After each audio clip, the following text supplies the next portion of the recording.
Reform or Revolution? By Daniel de Leon. Organization.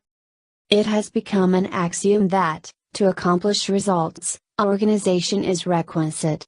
Nevertheless, there is organization and organization. That this is so appears clearly from the fact that the pure and simplers have been going about saying to the workers, organize. Organize. And after they have been saying that, and have been organizing for the past 30 or 40 years, we find that they are virtually where they started, if not worse off, that their organization partakes of the nature of the lizard, whose tail destroys what his foreparts build up. I think the best thing I can do to aid you in organizing is to give you the principles upon which the socialist sections of New York and Brooklyn are organized.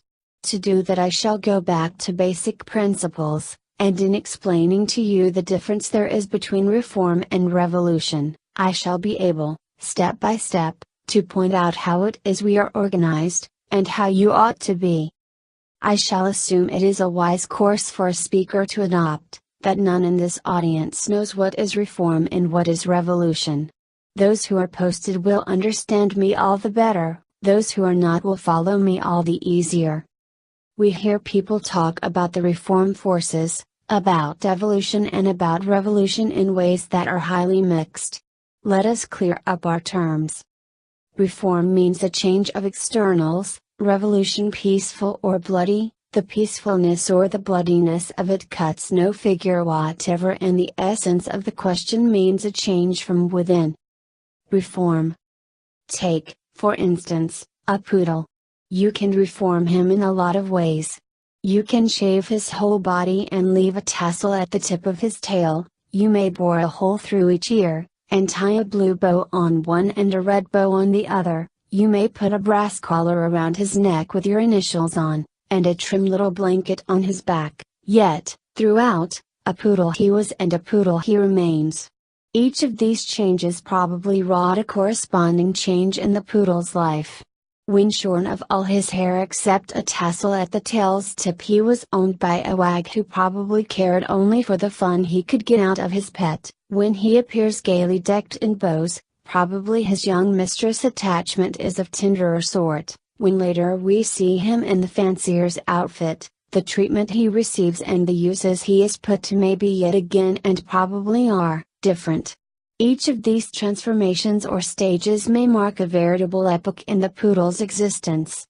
And yet, essentially, a poodle he was, a poodle he is, and a poodle he will remain. That is reform. Revolution.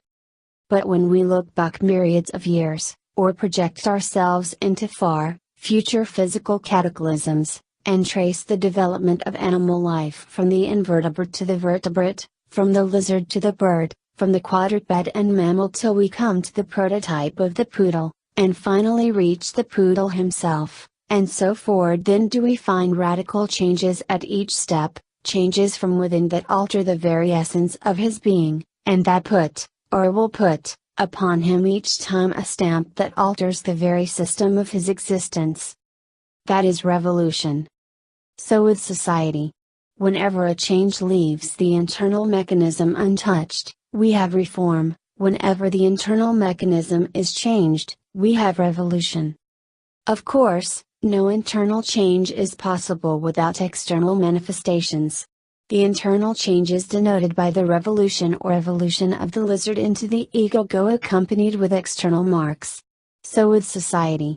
And therein lies one of the pitfalls into which dilettantism or reforms invariably tumble. They have noticed that externals change with internals, and they rest satisfied with mere external changes, without looking behind the curtain. But of this more presently. We socialists are not reformers, we are revolutionists. We socialists do not propose to change forms. We care nothing for forms. We want a change of the inside of the mechanism of society, let the form take care of itself. We see in England a crowned monarch, we see in Germany a sceptred emperor, we see in this country an uncrowned president, and we fail to see the essential difference between Germany, England or America. That being the case, we are skeptics as to forms. We are like grown children, in the sense that we like to look at the inside of things and find out what is there. One more preliminary explanation. Socialism is lauded by some as an angelic movement, by others it is decried as a devilish scheme.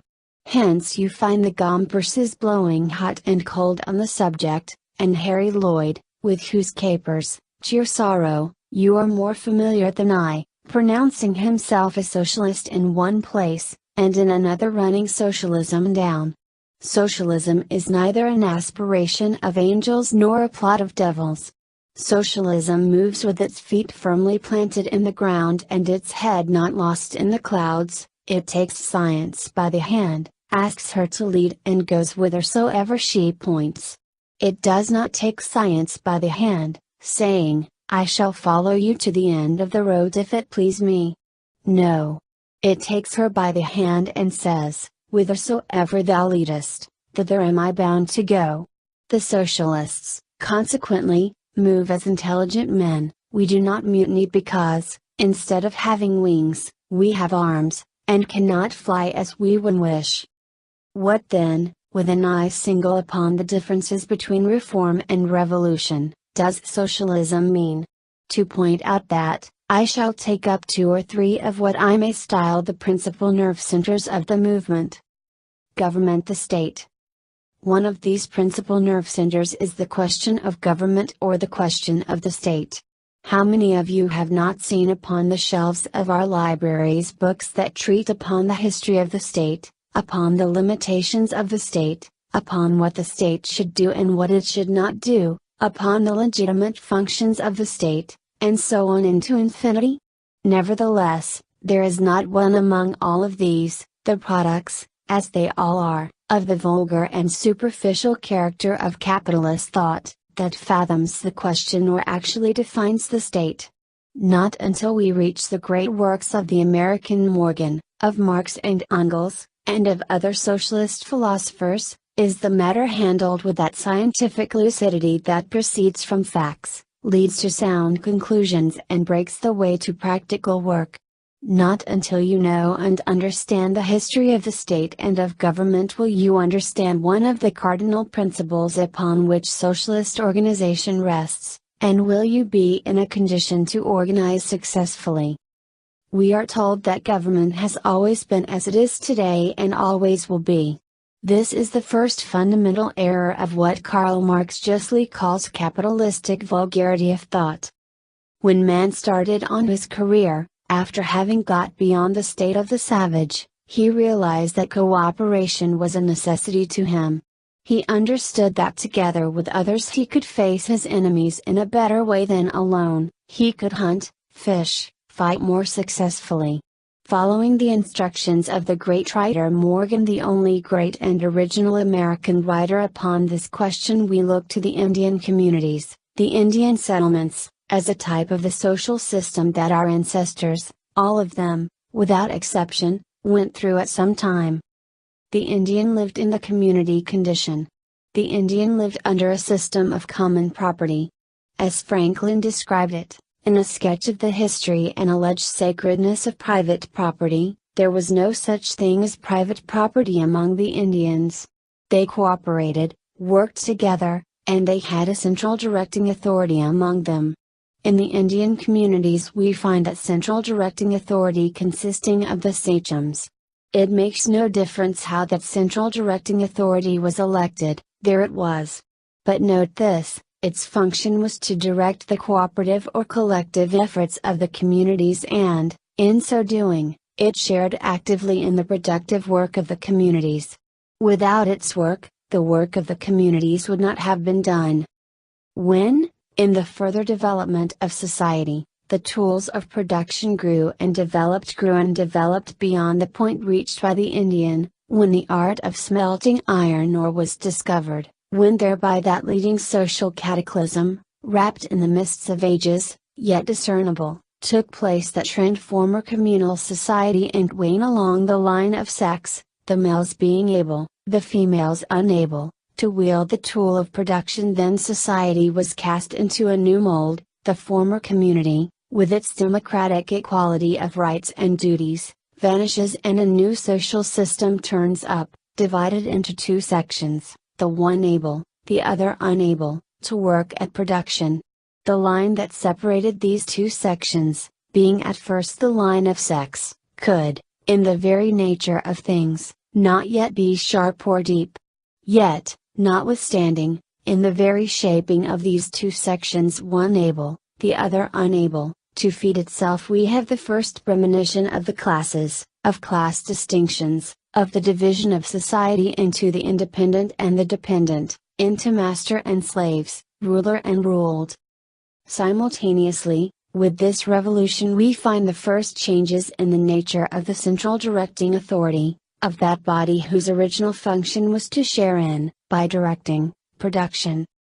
Just as soon as economic equality is destroyed and the economic classes crop up in society, the functions of the central directing authority gradually begin to change, until finally, when, after a long range of years, moving slowly at first and then with the present hurricane velocity under capitalism proper, the tool has developed further, and still further, and has reached its present fabulous perfection and magnitude.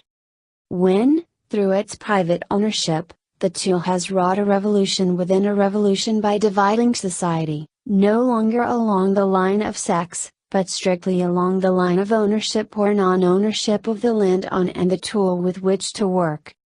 When the privately owned, mammoth tool of today has reduced more than 52% of our population to the state of being utterly unable to feed without first selling themselves into wage slavery, while it at the same time saps the ground from under about 39% of our people, the middle class, whose puny tools, small capital, render them certain victims of competition with the large capitalist, and makes them desperate.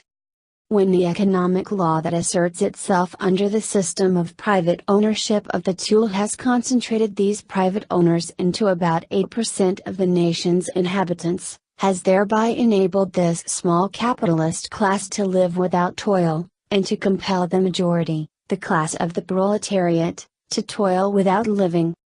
When, finally, it has come to the pass in which our country now finds itself, that, as was stated in Congress, 94% of the taxes are spent in protecting property, the property of the trivially small capitalist class, and not in protecting life.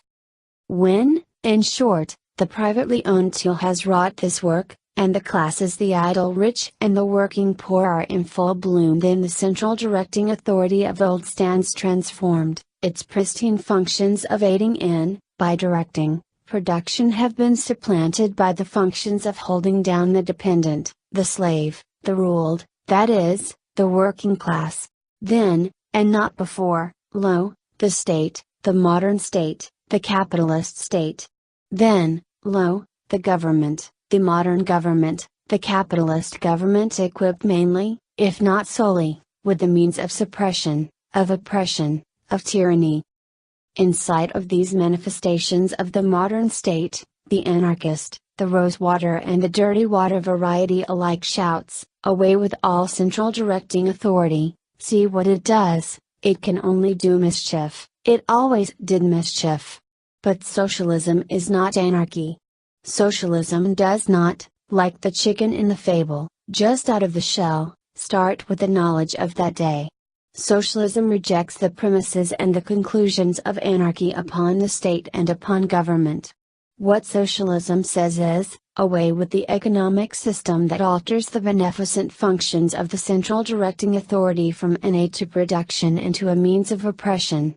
And it proceeds to show that, when the instruments of production shall be owned no longer by the minority, but shall be restored to the commonwealth, that when, as a result of this, no longer the minority or any portion of the people shall be in poverty, and classes, class distinctions and class rule shall, as they necessarily must, have vanished, that then the central directing authority will lose all its repressive functions and is bound to reassume the functions it had in the old communities of our ancestors, become again a necessary aid, and assist in production. The socialist, in the brilliant simile of Karl Marx, sees that a lone fiddler in his room needs no director, he can rap himself to order, with his fiddle to his shoulder, and start his dancing tune, and stop whenever he likes.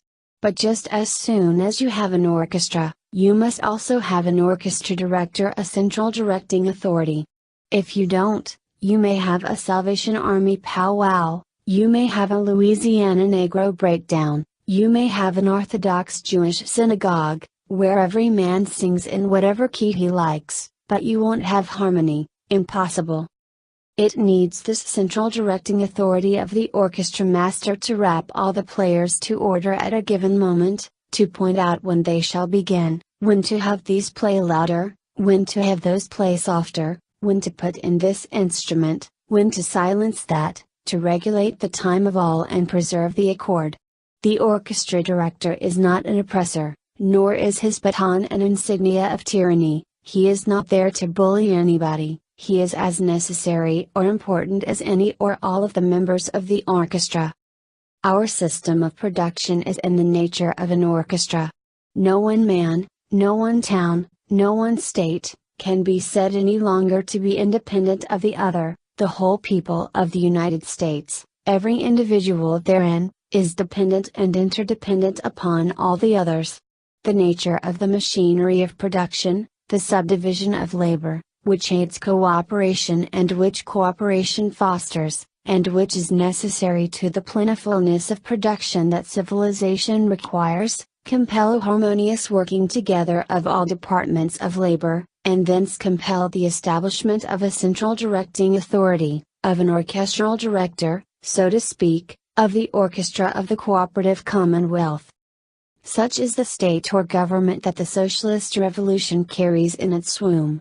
Today, production is left to anarchy, and only tyranny, the twin sister of anarchy, is organized.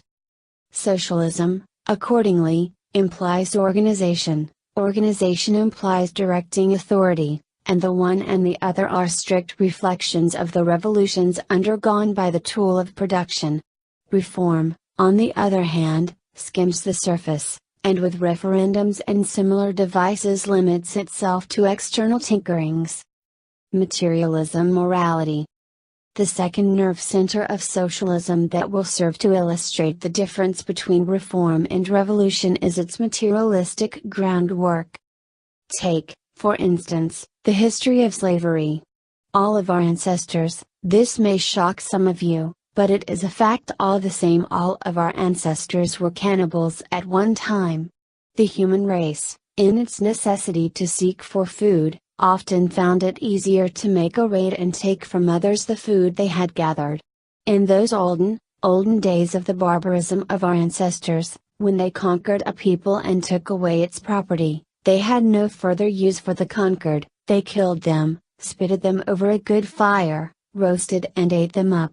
It was a simple and the only profitable way known of disposing of prisoners of war. They did with their captives very much what bees do yet. When they have raided and conquered a hive, they ruthlessly kill every single denizen of the captured hive. Our ancestors continued cannibals until their social system had developed sufficiently to enable them to keep their prisoners under control. From that moment they found it more profitable to keep their prisoners of war alive and turn them into slaves to work for them, than it was to kill them off and eat them. With that stage of material development, cannibalism was dropped. From the higher material plane on which our ancestors then stood, their moral vision enlarged and they presently realized that it was immoral to eat up a human being. Cannibalism disappeared to make room for chattel slavery. And what do we see? Watch the process of moral development in this country, the classic ground in many ways to study history in, for the reason that the whole development of mankind can be seen here, portrayed in a few years, so to speak. You know how, today, the northern people put on airs of morality on the score of having abolished chattel slavery, the traffic in human flesh, gone down south and fought, and bled, to free the Negro, etc., etc. Yet we know that just as soon as manufacturing was introduced in the North found that it was too expensive to own the Negro and take care of him, that it was much cheaper not to own the worker, and, consequently, that they religiously, humanely and morally sold their slaves to the South, while they transformed the white people of the North, who had no means of production in their own hands, into wage slaves, and mercilessly ground them down. In the North, chattel slavery disappeared just as soon as the development of machinery rendered the institution unprofitable. The immorality of chattel slavery became clear to the North just as soon as, standing upon that higher plane that its higher material development raised it to, it acquired a better vision. The benighted South, on the contrary, that had no machinery, remained with eyes shut, and she stuck to slavery till the slave was knocked out of her fists. Guided by the light of this and many similar lessons of history, socialism built upon the principle that the moral sentiment, as illustrated by the fate of the slave, is not the cause, but a powerful aid to revolutions. The moral sentiment is to a movement as important as the sails are to a ship. Nevertheless, important though sails are, unless a ship is well laden, unless she is soundly, properly and scientifically constructed, the more sails you pile on and spread out, the surer she is to capsize. So with the organizations that are to carry out a revolution. Unless your socialist organizations are as sound as a bell, unless they are as intolerant as science, unless they will plant themselves squarely on the principle that 2 and 2 make 4 and under no circumstances allow that they make 5, the more feeling you put into them, the surer they are to capsize and go down. On the contrary, load your revolutionary ship with the proper lading of science, hold her strictly to the lodestar, try no monkey sheens and no dillyings and dallyings with anything that is not strictly scientific, or with any man who does not stand on our uncompromisingly scientific platform. Do that, and then unfurl freely the sails of morality. Then the more your sails, the better off your ship, but not unless you do that, will you be safe, or can you prevail. Socialism knows that revolutionary upheavals and transformations proceed from the rock-bed of material needs. With a full appreciation of and veneration for moral impulses that are balanced with scientific knowledge, it eschews, looks with just suspicion upon and gives a wide berth to balloon morality, or heed those malarial fevers that reformers love to dignify with the name of moral feelings.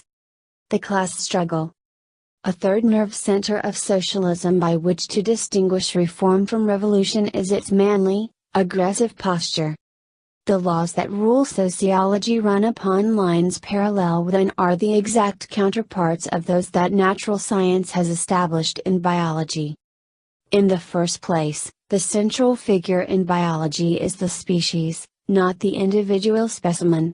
In sociology, the economic classes take the place of the species in biology. Consequently, that is the central figure on the field of sociology that corresponds to and represents the species on the field of biology.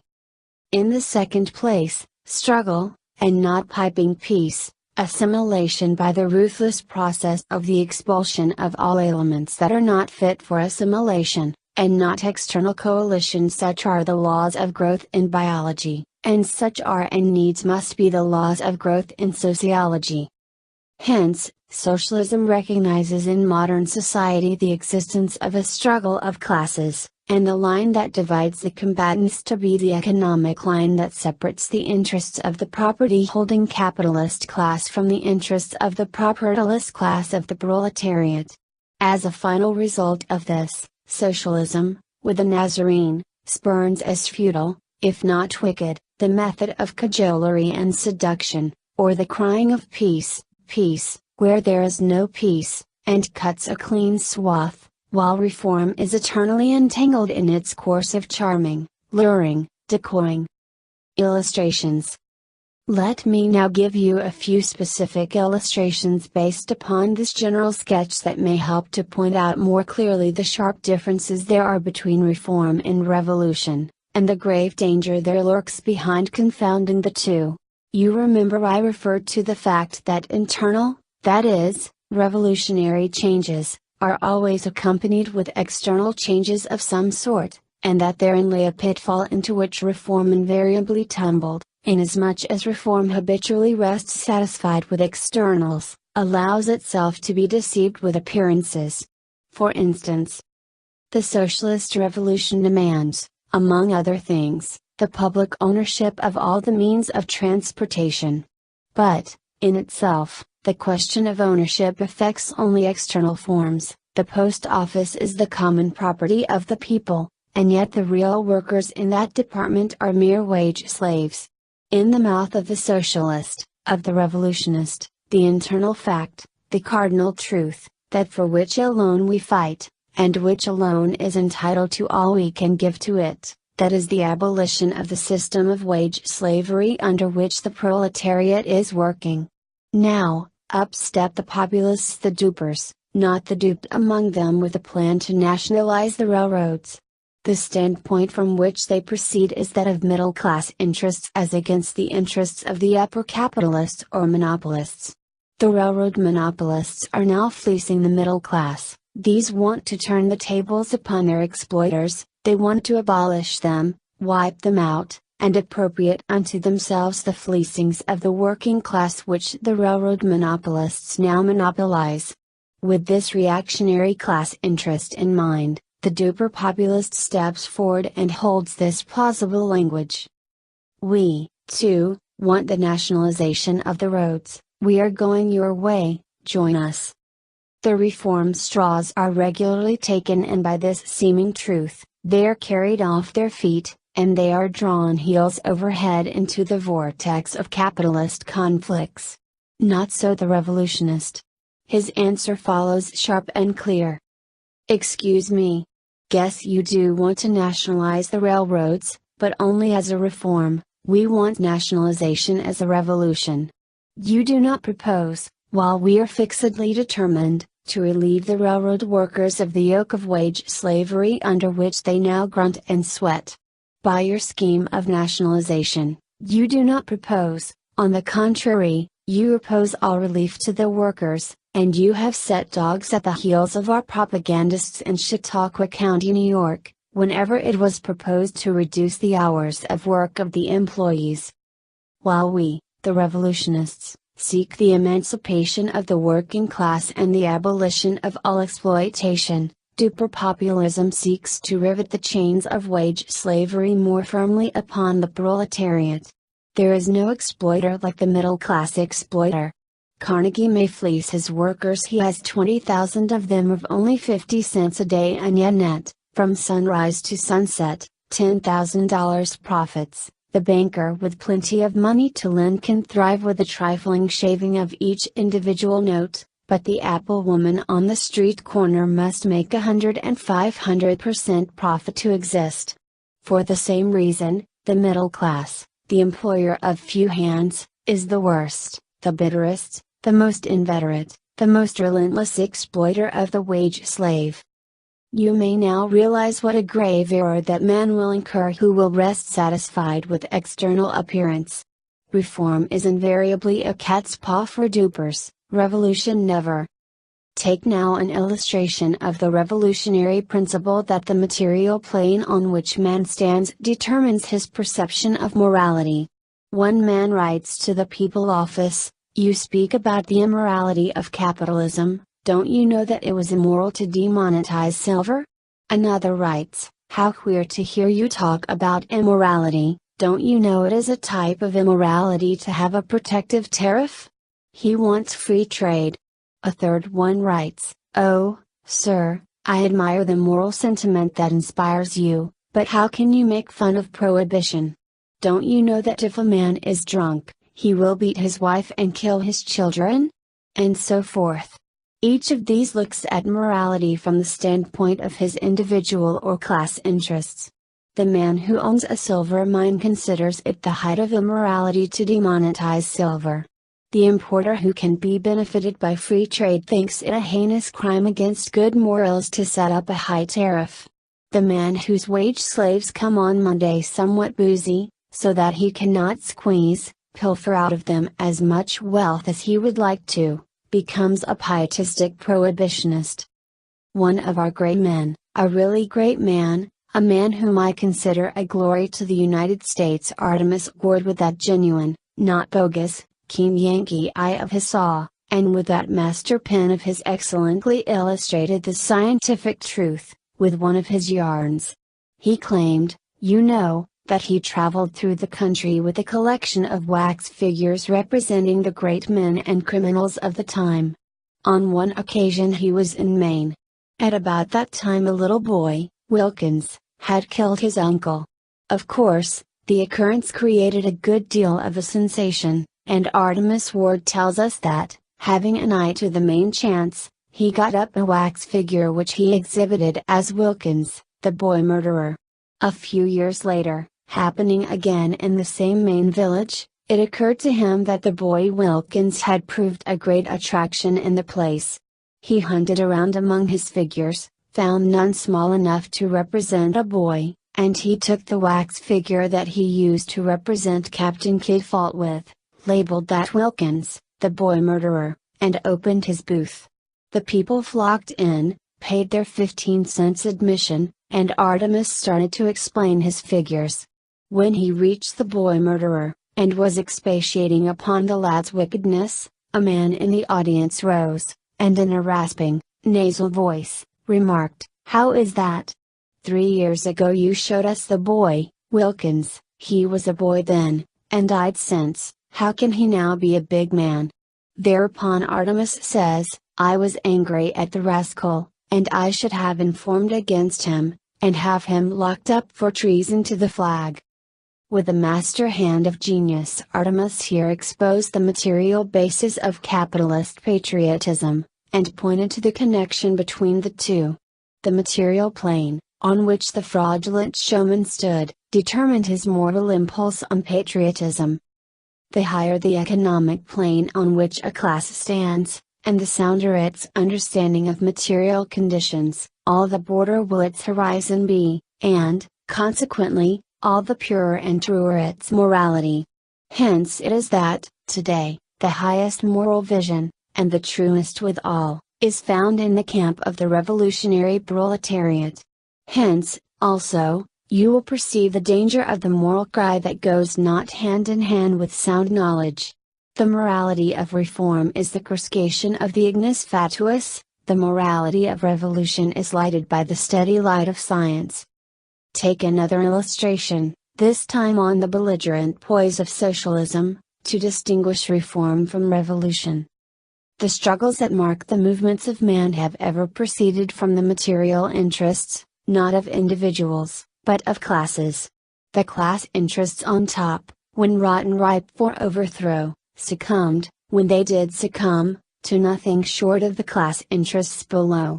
Individuals from the former class frequently took leading and invaluable part on the side of the latter, and individuals of the latter regularly played the role of traitors to civilization by siding with the former, as did, for instance, the son of the venerable Franklin when he sided with the British. Yet in both sets of instances, the combatants stood arrayed upon platforms that represented opposite class interests. Revolutions triumphed, whenever they did triumph, by asserting themselves and marching straight upon their goal. On the other hand, the fate of whatsoever ever is the fate of reform. The rebels, in this instance, were weak enough to allow themselves to be wheedled into placing their movement into the hands of Richard II, who promised relief and brought it by marching the men to the gallows. You will perceive the danger run by movements that instead of accepting no leadership except such as stands squarely upon their own demands rest content with and entrust themselves to promises of relief. Revolution, accordingly, stands on its own bottom, hence it cannot be overthrown. Reform leans upon others, hence its downfall is certain. Of all revolutionary epochs, the present draws sharpest the line between the conflicting class interests. Hence, the organizations of the revolution of our generation must be the most uncompromising of any that yet appeared on the stage of history. The program of this revolution consists not in any one detail. It demands the unconditional surrender of the capitalist system and its system of wage slavery. The total extinction of class rule is its object. Nothing short of that, whether as a first, a temporary, or any other sort of step can at this late date receive recognition in the camp of the modern revolution. Upon these lines we organized in New York and Brooklyn, and prospered. Upon these lines we have compelled the respect of the foe. And I say unto you, go ye, and do likewise. The Reformer, the Revolutionist. And now to come to, in a sense, the most important, surely the most delicate, of any of the various subdivisions of this address. We know that movements make men, but men make movements. Movements cannot exist unless they are carried on by men. In the last analysis, it is the human hand and the human brain that serve as the instruments of revolutions. How shall the revolutionist be known? Which are the marks of the reformer? In New York, a reformer cannot come within smelling distance of us, but we can tell him. We know him, we have experienced him, we know what mischief he can do, and he cannot get within our ranks if we can help it. He must organize an opposition organization, and thus fulfill the only good mission he has in the scheme of nature, pull out from among us whatever reformers may be hiding there. But you may not yet be familiar with the cut of the reformer's jib. You may not know the external marks of the revolutionist. Let me mention them. The modern revolutionist, that is, the socialist, must, in the first place, by reason of the sketch I presented to you upon the development of the state, necessarily work in organization, with all that implies. In this you have the first characteristic that distinguishes the revolutionist from the reformer. The reformer spurns organization, his symbol is 5 sore fingers on a hand far apart from one another. The modern revolutionist knows full well that man is not superior to principle, that principle is superior to man, but he does not fly off the handle with the maxim and thus turn the maxim into absurdity. He firmly couples the maxim with this other, that no principle is superior to the movement or organization that puts it and upholds it in the field.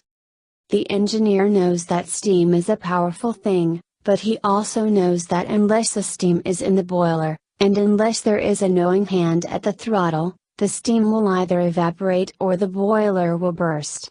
Hence, you will never hear an engineer say, steam is the thing, and then kick the locomotive off the track.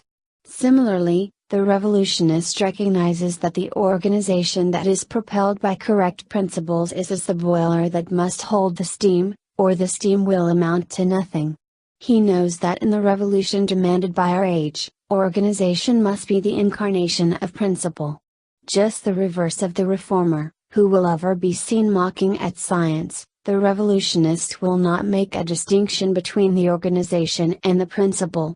He will say, the principle and the organization are one. A Western judge, on one occasion, had to do with a quibbling lawyer, who was defending the burglar. You know what a burglar is, and rendered a decision that was supremely wise. The prisoner was charged with having stuck his hand and arm through a window and stolen something, whatever it was. The judge sentenced the man to the penitentiary. Said the lawyer, Idamer, the whole of the man did not break through the window, it was only his arm. Well, said the judge, I will sentence the arm, let him do with the body what he likes. As the man and his arm were certainly one, and as the man would not wrench his arm out of its socket and separate it from the body, he quietly went to the penitentiary, and I hope is there yet to serve as a permanent warning against reform science. Again, the modern revolutionist knows that in order to accomplish results or promote principle, there must be unity of action. He knows that, if we do not go in a body and hang together, we are bound to hang separate. Hence, you will ever see the revolutionist submit to the will of the majority, you will always see him readiest to obey. He recognizes that obedience is the badge of civilized man. The savage does not know the word. The word obedience does not exist in the vocabulary of any language until its people got beyond the stage of savagery. Hence, also, you will never find the revolutionist putting himself above the organization. The opposite conduct is an unmistakable earmark of reformers. The revolutionist recognizes that the present machinery and methods of production render impossible, and well it is they do, the individual freedom of man such as our savage ancestors knew the thing, that today, the highest individual freedom must go hand in hand with collective freedom, and none such is possible without the central directing authority. Standing upon this vigor imparting high plane of civilization, the revolutionist is virile and self-reliant, in striking contrast with the mentally sickly and, therefore, suspicious reformer. Hence the cry of bossism is as absent from the revolutionist's lips as it is a feature on those of the reformer. Another leading mark of the revolutionist, which is paralleled with the opposite mark on the reformer, is the consistency, hence morality, of the former, and the inconsistency, hence immorality, of the latter. As the revolutionist proceeds upon facts, he is truthful and his course is steady. On the other hand, the reformer will ever be found prevaricating and in perpetual contradiction of himself. The reformer, for instance, is ever vaporing against tyranny, and yet watch him, give him rope enough and you will always see him straining to be the top man in the shebang, the man on horseback, the autocrat, whose whim shall be law. The reformer is ever prating about morality, but just give him a chance, and you will catch him every time committing the most immoral acts, as, for instance, sitting in judgment on cases in which he himself is a partus criminis, or countenancing and profiting by such acts. The reformer's mouth is ever full with the words individual freedom, yet in the whole catalogue of defiers of individual freedom, the reformer vies with the frontmost. Finally, you will find the reformer ever flying off at a tangent, while the revolutionist sticks to the point. The scatterbrained reformer is ruled by a centrifugal, the revolutionist by a centripetal force. Somebody has aptly said that in social movements an evil principle is like a scorpion, it carries the poison that will kill it. So with the reformers, they carry the poison of disintegration that breaks them up into twos and ones and thus deprives them in the end of all power for mischief, while the power of the revolutionist to accomplish results grows with the gathering strength that its posture ensures to him. The lines upon which we organize in New York and Brooklyn are, accordingly, directly opposed to those of reformers. We recognize the need of organization with all that implies of organization, whose scientific basis and uncompromising posture inspire respect in the foe, and confidence in those who belong with us. This is the sine qua non for success. Right here allow me to digress for a moment. Keep in mind where I break off that we may hitch on again all the easier. Did you ever stop to consider why it is that in this country where opportunities are so infinitely superior, the working class movement is so far behind, whereas in Europe, despite the disadvantages there, it is so far ahead of us?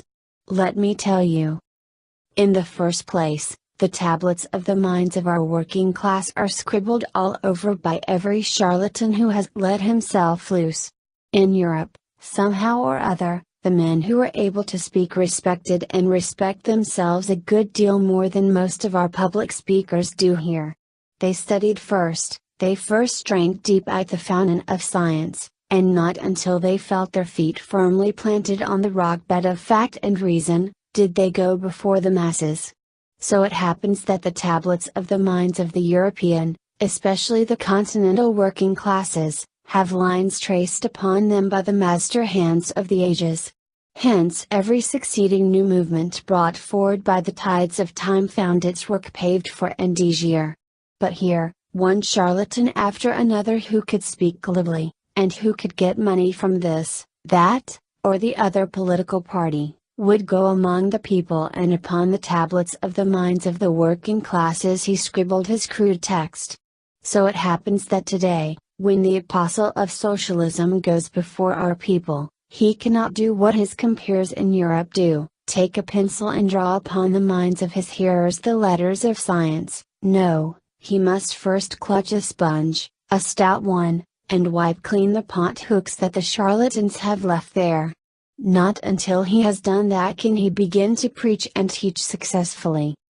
Then, again, with this evil of miseducation, the working class of this country suffers from another.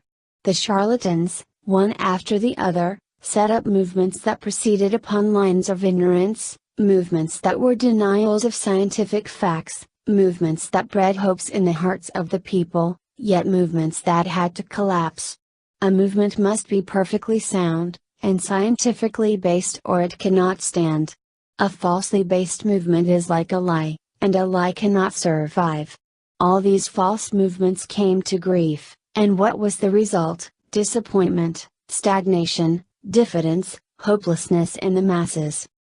The Knights of Labor, meant by Uriah Stevens, as he himself admitted, to be reared upon the scientific principles of socialism, principles found today in no central or national organization of labor outside of the Socialist Trade and Labor Alliance, sank into the mire. Uriah Stevens was swept aside, ignoramuses took hold of the organization, 1.5 million men went into it, hoping for salvation, but, instead of salvation, there came from the veils of the K.of L local, district and general assemblies the developed ignoramuses, that is to say, the labor fakers, writing the working man and selling him out to the exploiter. Disappointed, the masses fell off. Thereupon bubbled up another wondrous concern, another idiosyncrasy, the American Federation of Labor, appropriately called by its numerous English organizers the American Federation of Hell. Ignoramuses again took hold and the lead. They fell to seek below the surface for the cause of the failure of the K.of L. Like genuine ignoramuses, they fluttered over the surface. They saw on the surface excessive concentration of power in the K.of L, and they swung to the other extreme. They built a tapeworm. I call it a tapeworm, because a tapeworm is no organism, it is an aggregation of links with no cohesive powers worth mentioning. The fate of the K.of L overtook the AF of L. Like causes brought on like results, false foundations brought on ruin and failure. Strike upon strike proved disastrous in all concentrated industries, wages and the standard of living of the working class at large went down, the unemployed multiplied, and again the ignorant leaders naturally and inevitably developed into approved labor fakers. The workers found themselves shot, clubbed, indicted, imprisoned by the identical presidents, governors, mayors, judges, etc. Republican and Democratic, whom their misleaders had corruptly induced them to support. Today there is no AF of L. Not even the tapeworm anymore. If you reckon it up, you will find that if the 250,000 members which it claims pay dues regularly every quarter, it must have 4 times as large a fund as it reports. The fact is the dues are paid for the last quarter only. The fakers see to this to the end that they may attend the annual ravado called the AF of L convention and advertise themselves to their politicians. That's all there is left of it. It is a ship, never seaworthy, but now stranded and captured by a handful of pirates, a tapeworm pulled to pieces, condemned by the rank and file of the American proletariat. Its career only filled still fuller the workers' measure of disappointment, diffidence, helplessness. The Henry George movement was another of these charlatan booms that only helped still more to dispirit people in the end. The single tax, with its half antiquated, half idiotic reasoning, took the field. Again great expectations were raised all over the country for a while. Again a semi-economic lie proved a broken reed to lean on. Down came Humpty Dumpty, and all the king's horses and all the king's men could not now put Humpty Dumpty together again. Thus the volume of popular disappointment and diffidence received a further contribution. Most recently there came along the People's Party movement. Oh, how fine it talked! It was going to emancipate the workers. Did it not say so in its preamble, however reactionary its platform? If Bluff and Blarney could save a movement, the People's Party would have been imperishable. But it went up like a rocket, and is now fast coming down a stick. In New York State it set itself up against us when we already had 14,000 votes, and had an official standing. It was going to teach us dreamers a lesson in practical American politics. Well, its vote never reached ours, and last November when we rose to 21,000 votes, it dropped to barely 5,000, lost its official standing as a party in the state, and as far as New York and Brooklyn are concerned, we simply mopped the floor with it. These false movements, and many more kindred circumstances that I could mention, have confused the judgment of our people, weakened the spring of their hope, and abashed their courage. Hence the existing popular apathy in the midst of popular misery, hence despondency despite unequaled opportunities for redress, hence the backwardness of the movement here when compared with that of Europe. To return now where I broke off. The Socialist Labor Party cannot, in our country, fulfill its mission here less than anywhere else, without it takes a stand, the scientific soundness of whose position renders growth certain, failure impossible, and without its disciplinary firmness earns for it the unqualified confidence of the now eagerly onlooking masses both in its integrity of purpose and its capacity to enforce order. It is only thus that we can hope to rekindle the now low burning spark of manhood and womanhood in our American working class, and reconjure up the spirit of '76. We know full well that the race or class that is not virile enough to strike an intelligent blow for itself, is not fit for emancipation. If emancipated by others, it will need constant propping, or it will collapse like a dish clout. While that is true, this other is true also, in all revolutionary movements, as in the storming of fortresses. The thing depends upon the head of the column, upon that minority that is so intense in its convictions, so soundly based on its principles, so determined in its action, that it carries the masses with it, storms the breastworks and captures the fort. Such a head of the column must be our socialist organization to the whole column of the American proletariat. Again, our American history furnishes a striking illustration. When Pizarro landed on the western slope of the Andes, he had with him about 115 men.